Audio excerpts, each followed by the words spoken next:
Hello all welcome to Infotalks. So IPL mega auction లో మనం ఇప్పుడు డిస్కస్ చేసుకోబోతున్న team RCB Royal Challengers Bengaluru. The most loyal fan base ఉన్న team. అంటే CSK కానీ ముంబై కూడా ఉన్నాయి, బట్ వాళ్ళకి 5 ట్రోఫీస్ కూడా బ్యాక్ లో ఉన్నాయి. సో వాళ్ళకి ఫ్యాన్ బేస్ లాయల్ గా ఉండడం కానీ లేకపోతే ఫ్యాన్ బేస్ పెరుగుతూ ఉండడం కానీ సర్వసాధారణం. బట్ రాయల్ ఛాలెంజర్స్ బెంగళూరుకి ట్రోఫీ లేదు. ఒక్కొక్కసారి చాలా బ్యాడ్ సీజన్స్ ఉన్నాయి, అవే ఎక్కువ ఉన్నాయి. హార్ట్ బ్రేకింగ్స్ చాలా ఉన్నాయి. స్టిల్ ఫ్యాన్ బేస్ పెరుగుతూనే ఉంది, ఇంకా లాయల్టీగా మారుతూనే ఉంది. దానికి main reason one and only king Virat Kohli. అందుకే విరాట్ కోహ్లీ బ్రదర్ గా ఫీల్ అయ్యే సిరాజ్ వెళ్ళిపోయినా కూడా ఫ్యాన్స్ అంత బాధపడుతున్నారు. ఇప్పుడు సిరాజ్ విరాట్ కోహ్లీకి బౌలింగ్ వేయడం తట్టుకోలేమో అని మీమ్స్ కూడా చేస్తున్నారు. సో ఇదంతా ఓన్లీ విరాట్ కోహ్లీ వల్లనే. విరాట్ కోహ్లీ ఎప్పుడైతే రాయల్ ఛాలెంజర్స్ బెంగళూరులోకి వచ్చాడో అప్పటి నుంచి తను ఇంటర్నేషనల్ క్రికెట్ లో లెజెండ్ గా మారడం కానీ, ఐపీఎల్ లో ఒక విధంగా లెజెండ్ గా మారడానికి కానీ, వీటన్నిటికి మెయిన్ రీజన్ ఆఫ్ కోర్స్ ఇవన్నీ కూడా రాయల్ ఛాలెంజర్స్ బెంగళూరుకి ఫ్యాన్ బేస్ తేడానికి మెయిన్ రీజన్ అయ్యాయి ముఖ్యంగా. సో వాళ్ళ ఆప్షన్ కి ఎప్పుడు కూడా ఏంటి టీము, ఎందుకు ఇలాంటి టీం తెచ్చారు, ఇలాంటి టీమ్ తో ఎలా విన్ అవుతామని ఎక్కువ ఫ్యాన్స్ బాధపడేవారు. ముఖ్యంగా విరాట్ కోహ్లీ ఫ్యాన్స్, అంటే ఆర్సీబీ ఫ్యాన్స్ ఎవరైతే ఉన్నారో వాళ్ళు పక్కాగా విరాట్ కోహ్లీ ఫ్యాన్సే. 100 కూడా నేను రాసి ఇవ్వగలను. సో విరాట్ కోహ్లీ ఫ్యాన్స్ ఎప్పుడు ఇలా బాధపడుతూ ఉండేవారు. బట్ ఫస్ట్ టైం సిరాజ్ వెళ్ళిపోయాడు అన్న బాధ ఉన్నా కూడా వాళ్ళకి ఒక మంచి ఆప్షన్ అయితే జరిగిందని అనిపిస్తుంది. ఎందుకంటే వాళ్ళు ఎప్పుడు కూడా బ్యాటింగ్ మీద కాన్సన్ట్రేషన్ చేసే టీం. అండ్ వాళ్ళు ఫైనల్స్ కి వెళ్ళిన సందర్భాల్లో కూడా బౌలర్స్ ఎంత సహాయం ఇచ్చినా కూడా వాళ్ళ బ్యాటింగే వాళ్ళు ముందుండి నడిపించింది. సో ఈసారి వాళ్ళు రిటెన్షన్ చేసుకున్న ప్లేయర్స్ కూడా ముగ్గురే. విరాట్ కోహ్లీ 21 crores కి రిటైన్ అయ్యాడు. అలాగే రజిత్ పాటిదార్, ఎందుకంటే లాస్ట్ టైం బెంగళూరులో చాలా బాగా పర్ఫార్మెన్స్ ఇచ్చాడు అండ్ స్పిన్నర్స్ ని చాలా గట్టిగా ఆడాడు కూడా లాస్ట్ టైం. ఆ సిక్సెస్ కూడా చాలా లెంత్ ఉన్న సిక్సెస్ కొట్టేవాడు. సో 11 crores రజిత్ పాటిదార్ మీద నమ్మకం ఉంచారు. ఒక ఇండియన్ బ్యాటర్ గా నెక్స్ట్ ఫ్యూచర్ కి ఉపయోగపడతాడని కూడా అనుకుని ఉండొచ్చు. And as their last time వాళ్ళకి ఆ డెత్ ఓవర్స్ లో చాలా మంచి బౌలింగ్ చేశాడు. అన్క్యాప్డ్ ప్లేయర్ కాబట్టి ఒక ₹1 ఎక్కువ ఇచ్చి 5 crores కి రిటైన్ చేసుకున్నారు. అండ్ ఇప్పుడు వాళ్ళు ప్యూర్ బ్యాటర్స్ ఇద్దరిని తీసుకున్నారు, చిక్రా అండ్ పడిక్కల్ యాక్చువల్ గా అన్సోల్డ్ అయిపోయాడు. తర్వాత 2 crores మళ్ళీ తీసుకున్నారు. అండ్ పడిక్కల్ కి యాక్చువల్ గా కొంచెం మంచి సీజన్ ఏదైనా ఉందంటే అది ఆర్సీబీతోనే. మేబీ ఆర్సీబీకి ఒక విధంగా వెల్కమ్ హోమ్ లెక్క.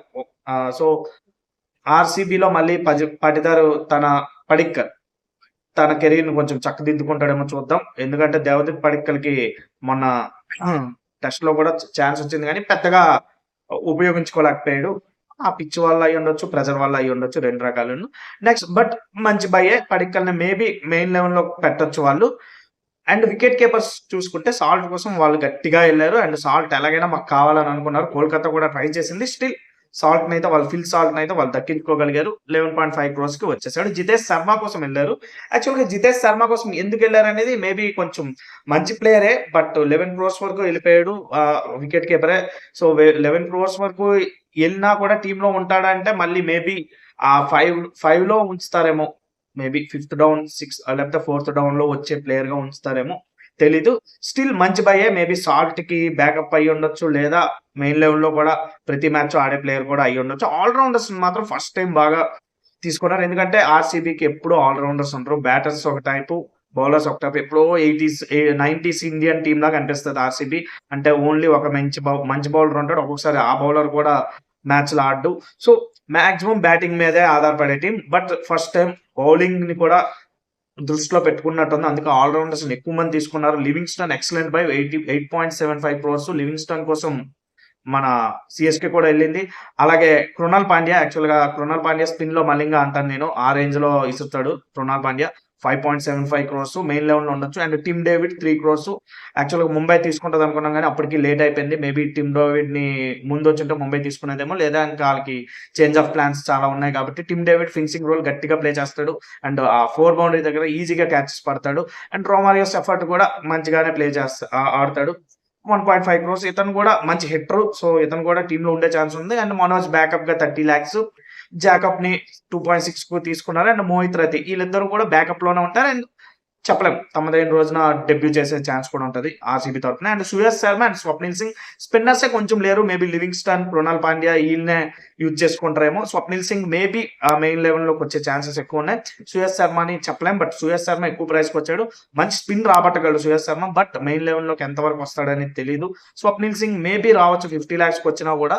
సో బట్ వీళ్ళిద్దరు కూడా బానే ఉన్నారు. హ్యాజిల్‌వుడ్ పేసర్స్ కోసం మాత్రం గట్టిగా ఎళ్లారు. ముఖ్యంగా హ్యాజిల్‌వుడ్ మెయిన్ పేసర్‌గా చూసారు వాళ్ళు. అండ్ భువీని కూడా మెయిన్ పేసర్‌గా చూసారు. అందుకే 12.5 క్రోర్స్‌కి హ్యాజిల్‌వుడ్‌ని కొన్నారు. అండ్ భువీ కోసం 10.75 వరకు ఎళ్లారు. ముంబై ఎంత గట్టిగా ప్రయత్నించినా కూడా భువీని వాళ్ళు గట్టిగానే ప్రయత్నించి తీసుకున్నారు. అండ్ వీళ్ళిద్దరైతే మెయిన్ లెవెల్‌లో ఉంటారు. వీళ్ళిద్దరిలో ఎవరికైనా ఇంజ్యూర్ అయినా, ఏమైనా పర్ఫార్మెన్స్ కరెక్ట్‌గా లేకపోయినా, లయ దెబ్బతిన్నా కూడా అప్పుడు మిగతా పేస్ అటాక్ ఎంతవరకు ఉంటది? అఫ్‌కోర్స్ యస్ దయాల్ ఉన్నాడు. బట్ వీళ్ళిద్దరి ఎక్స్‌పీరియన్స్ కొంచెం ఎక్కువ. And Bhuvi IPL legend, Hazlewood already ఇంటర్నేషనల్‌గా మంచిగా ప్లేయర్స్. ఒక విధంగా భువీ అండ్ హ్యాజిల్‌వుడ్ ఇద్దరు ఒకే కైండ్ ఆఫ్ ప్లేయర్స్. అంటే హ్యాజిల్‌వుడ్ కూడా ఆస్ట్రేలియన్ అటాక్‌లో కమిన్స్ స్టార్క్ తర్వాతే చూస్తుంటారు. భువీ కూడా అలాగే చూసేవారు. మహమ్మద్ షమి అండ్ బుమ్రా తర్వాతే చూసేవారు. బట్ స్టిల్ వీళ్ళిద్దరు కూడా మంచి బౌలర్స్. ముఖ్యంగా Bhuvi IPL legend. And Nuwan Tushara కూడా ఉన్నాడు టీంలో. మంచిగానే బౌలింగ్ ఏస్తాడు. ఎంగిడీని తీసుకున్నారు. లుంగి ఎంగిడీని. బట్ ఎంతవరకు టీంలో ఉంటాడని తెలీదు. ఉంటే మాత్రం మంచి పేస్ ఇవ్వగలడు. ఒక విధంగా చెప్పాలంటే హ్యాజిల్‌వుడ్ కంటే కూడా మంచి పేస్ బౌలింగ్ ఏయగలడు. బట్ మెయిన్ లెవెల్‌లో ఉంటాడో లేదో చూద్దాం. అభినందన్ సింగ్ అండ్ రసిక్దార్ రసిక్దార్‌ని 6 క్రోర్స్ కొన్నారు. బట్ మెయిన్ లెవెల్‌లో ఉంచడానికి తీసుకున్నారా? లేదా బ్యాకప్‌గా తీసుకున్నారా? అనేది తెలీదు. ప్రాబబ్లీ ఉండొచ్చు మెయిన్ లెవెల్‌లో. హర్మన్ సింగ్ ఛాన్స్ వస్తే రావచ్చు, లేకపోతే లేదు. బట్ స్టిల్ టీమ్ అయితే బానే ఉంది. ఈసారి ఫస్ట్ టైమ్ బౌలింగ్ కనిపిస్తుంది. బట్ స్పిన్ కొంచెం కనబడట్లే. దాన్ని కృణాల్ పాండ్యా భర్తీ చేస్తాడని ఆశిద్దాం. ఓవరాల్‌గా అయితే మాత్రం ఆర్‌సీబీ బావుంది. కోహ్లీ కోసమైనా ఆర్‌సీబీ టీమ్ ఈసారి పర్ఫార్మెన్స్ ఇవ్వాలని నేను అనుకుంటున్నాను. అండ్ మీరేమనుకుంటున్నారో కామెంట్ చేయండి. Thank you. బై.